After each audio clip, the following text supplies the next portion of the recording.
ElectraCast. Welcome to the Congressional Record Daily Digest, where we bring you all the previous day's U.S. legislative proceedings in 4 minutes or less. In today's episode, we bring you the Congressional Record for July 27th, 2026. The Senate introduced 8 new bills and continued work on several major legislative priorities. One of the day's notable actions was the unanimous passage of a resolution commemorating Juneteenth National Independence Day, recognizing June 19, 1865, as the date news of the end of slavery reached enslaved people in the southwestern United States. The resolution honors the historical significance of the holiday and its importance to communities across the nation. The Senate also began consideration of the fiscal year 2027 National Defense Authorization Act.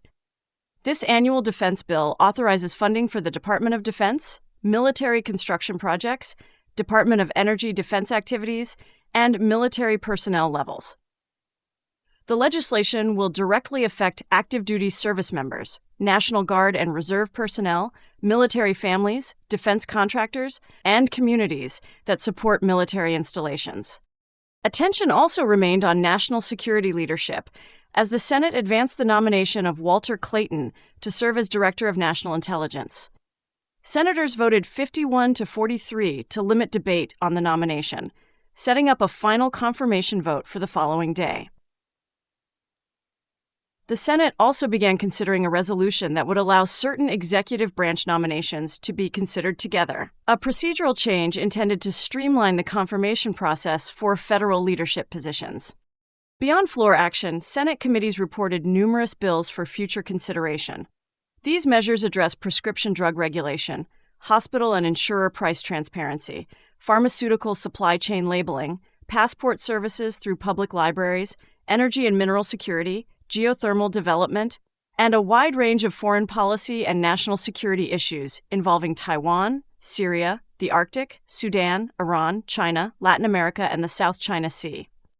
Meanwhile, the House of Representatives held a brief pro forma session. Members introduced 30 public bills and 6 resolutions, but no legislation was debated or voted on. Representative Russ Fulcher was appointed to serve as Speaker pro tempore for the day. No committee hearings were held, and no reports were filed. As a result, the House's activity focused primarily on introducing new legislation for future consideration rather than making legislative decisions. Those were the key activities of July 27, 2026 in the U.S. Congress. Subscribe to receive daily or rate and review so others can find us as well. Thanks for tuning in to the Congressional Record Daily Digest. This has been an ElectraCast media production. Executive producers are Mark Netter and Peter Rafelson. Music by Peter Rafelson. Produced and edited by Nicholas Mrla. ElectraCast.